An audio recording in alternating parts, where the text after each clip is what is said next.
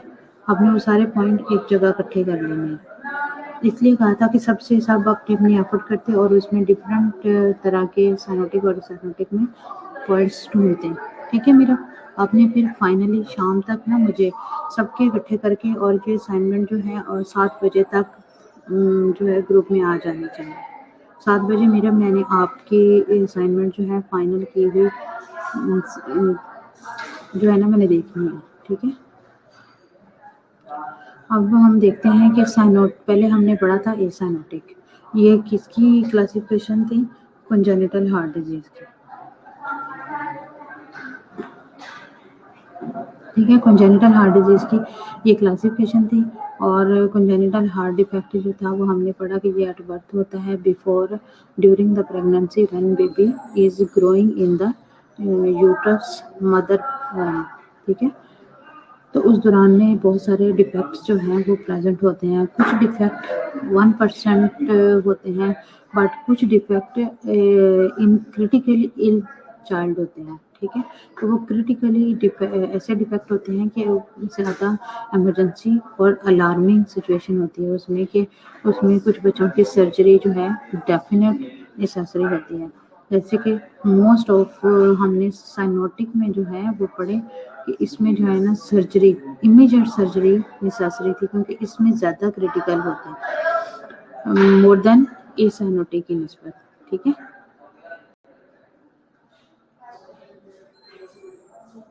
Rheumatic heart disease presentation में नहीं है रोज,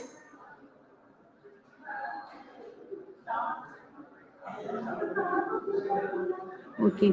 तो वो जो आपका कैरिकुलम का जो यूनिट है ये कार्डियक यूनिट का, उसके अंदर मुझे टिक करवाया था मैडम नसरीन ने कि ये आपको प्रेजेंटेशन में किसी को दी हुई है, सॉरी। चलो हम स्टार्टिंग से आज जा रहे हैं क्योंकि आपके ऑलमोस्ट जो है वो टॉपिक्स ख़त्म हो गए हैं। एक just hypoplastic left heart syndrome रह गया है, तो वो हम स्मॉल सा है, लेकिन that one is also very critical situation, so we will discuss at the end. तो हम जो है पहले इसको स्टार्टिंग से चलते हैं।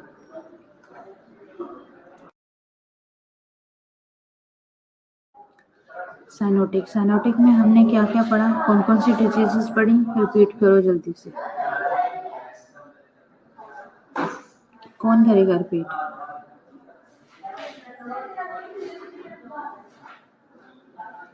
अच्छा, हाँ मीरब ने सबसे ज़्यादा लेक्चर लिया है। चलो मीरब आपको ही कुर्बानी का बकरा बनना पड़ेगा। तो जो साइनोटिक में हमने जो टॉपिक्स पढ़े हैं जल्दी से ब्रीफ करो ताकि सबको पता चल जाए, जिसको नहीं भी पता कि हमने साइनोटिक में कौन कौन से टॉपिक्स पढ़े हैं।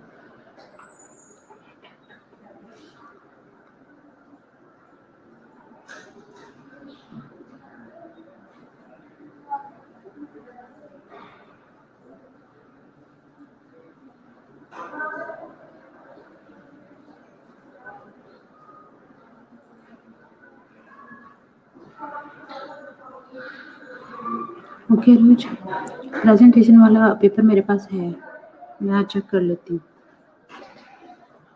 अगर नहीं वो किसी के पास तो फिर इंशाल्लाह हम वो मंडे को डिस्कस कर लेंगे।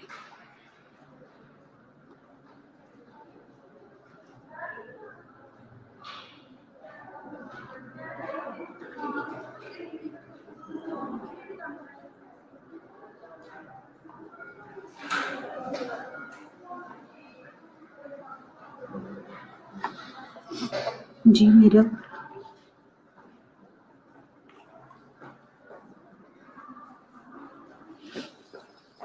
Thank you.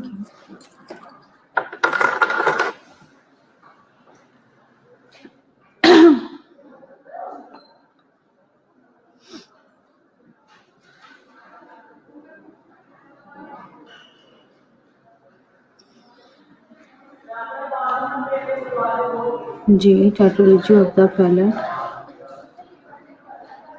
नेक्स्ट वन कोई और बता दे, जिसको हम टॉप भी कहते हैं, and that one is also critical ill disease, tetralogy of the Fallot. मैं जैसे जैसे बताते जाओगे वैसे वैसे आगे चलती जाऊंगी, लेकिन जल्दी जल्दी शार्प शार्प बताओ।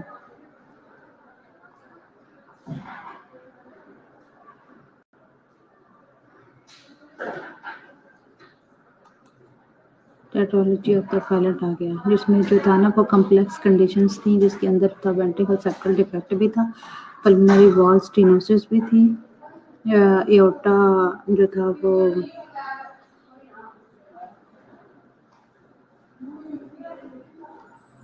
आवाज क्यों काट रही है? आज नेट, कल भी नेट बहुत स्लो था, आज भी नेट बहुत स्लो है। आप देखो,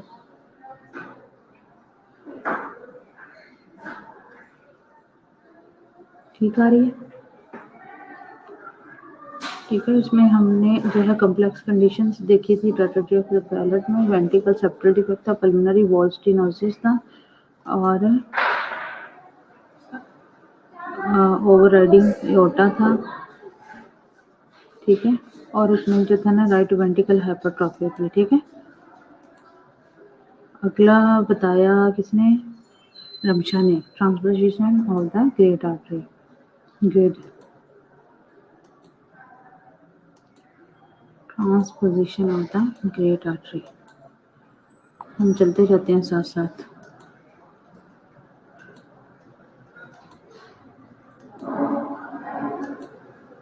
दरअसल इनकी ज़्यादा जो ट्रीटमेंट है वो सर्जरी ही है।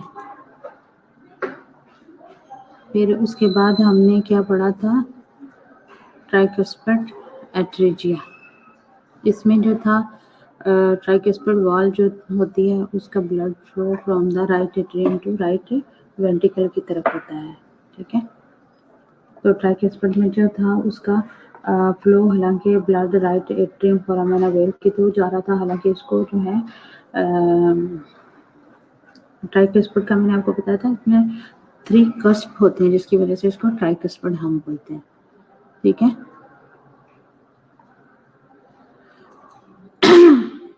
ये था ट्राइकस्पिड एट्रेजिया, ये ट्राइकस्पिड वॉल था, इसमें डेवलप नहीं हुई होती, जिसकी वजह से वो सिकुड़ जाता है, नैरो हो जाता है, स्टेनोसिस हो जाता है राइट वेंट्रिकल। इनको आपने भूलना नहीं है, ठीक है। उसके बाद कौन क्या बताया आप लोगों ने?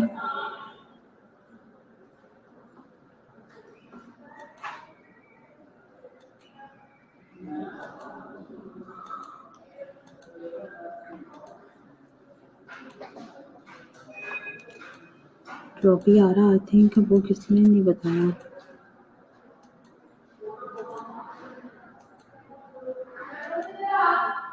Transposition of the great artery किसी ने बताया? यस, रिमशा ने बताया, गुड रिमशा।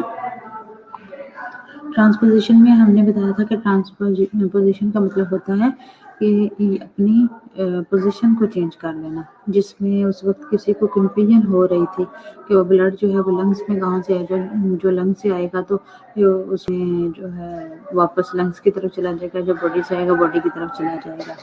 तो आई होप कि उनको भी इसकी समझ आ गई होगी।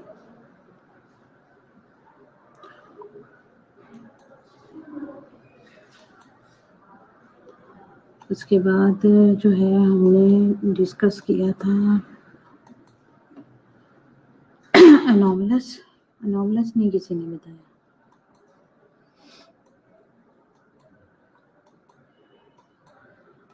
एनोमलस का मतलब मैंने बताया था आप लोगों को, सडन जो है वो मूड चेंज कर लेना या अपने बिहेव को चेंज कर लेना। तो इसमें भी यही आया था कि एनोमलस जो है वो कोई भी पोजीशन जो है वो चेंज कर सकता है। उसमें जो था ये नॉर्मल हार्ट है, उसमें जो था कि वो सुपीरियर वेना केवा के साथ जो थी पल्मोनरी वेन जो थी वो कनेक्ट थी, फिर इंफीरियर के साथ भी हो सकती है, फिर उसके इंट्राकार्डिक भी हो सकती है, ठीक है। इसमें हमने ये डिस्कस किया था।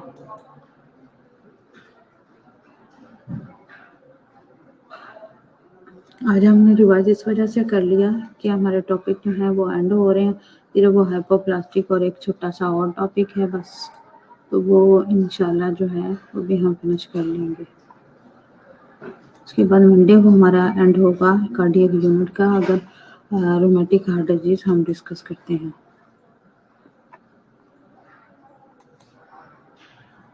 आज मैं ये पीपीटी भी आप लोगों को सेंड कर दूंगी। जो पिछले वाला है ना यूनिट बड़ा हमने साइनोटिक, उसका भी टेस्ट आप लोगों का रहता है और इसका भी टेस्ट, लेकिन आप लोगों ने मंडे तक दोनों के टेस्ट प्रिपेयर रखने हैं। किसी टाइम भी मैं सडन आप लोगों से टेस्ट जो है वो ले सकती हूँ, अपने माइंड को प्रिपेयर करके रखना।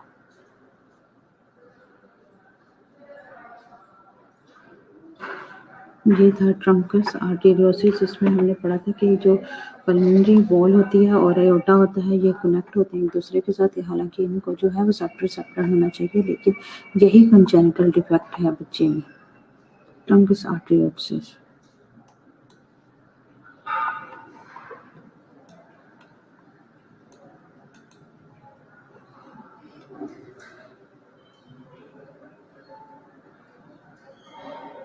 अच्छा, मीरम ने कहा कि मैम हमें ईसीजी भी रीड करना बता दें प्लीज़।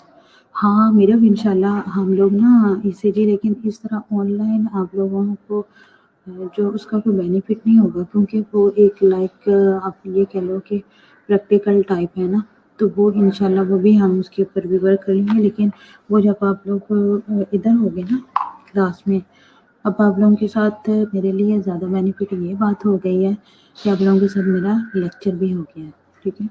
तो अब कुछ जो है ना क्लिनिकल की चीज़ें हम अपने इन्हीं लेक्चर्स के दौरान ही, क्योंकि फोर्थ ईयर में हो सकता है आप लोगों के साथ मेरा कोई लेक्चर ना हो, लेकिन मैं कुछ चीज़ें क्लिनिकल की आप लोगों को फोर्थ ईयर की भी करवा दूँगी।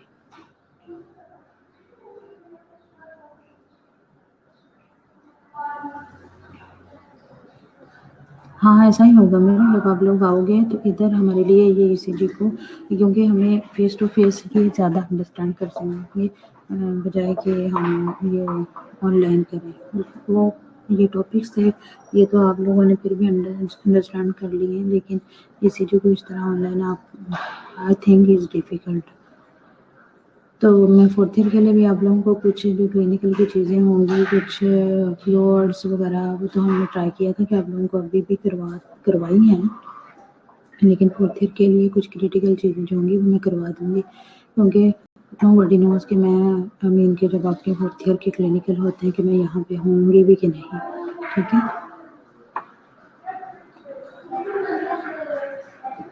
तो लेकिन मैं आप लोगों को कुछ चीज़ें जो है ना सारी वो करवा दूँगी।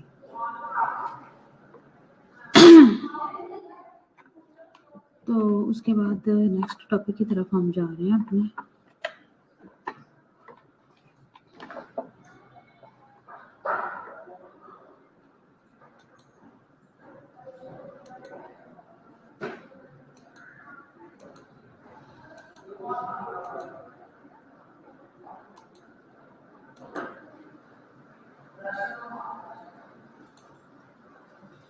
हाँ, अब ट्रंकस आर्टेरियोसिस जो है हमने वो कल पढ़ा था, जिसमें एओर्टिक और पल्मोनरी वॉल जो हैं वो कनेक्टेड होते हैं एक दूसरे के साथ, और उनको सर्जरी के थ्रू जो है वो रिपेयर करके अलग किया जाता है, ठीक है। उसकी सर्जरी में हमने ये पढ़ा था, लेकिन आज जो हमने डिस्कस करना था ना वो ये था कि जो हाइपोप्लास्टिक लेफ्ट हार्ट सिंड्रोम है ना, मैं पहले आप लोगों को इधर से बाद में हम रीडिंग कर लेंगे थोड़ा सा, या फिर पहले हम रीडिंग कर लेते हैं ताकि आपको पढ़ा हो तो आपको अंडरस्टैंड करने में आसानी होगी।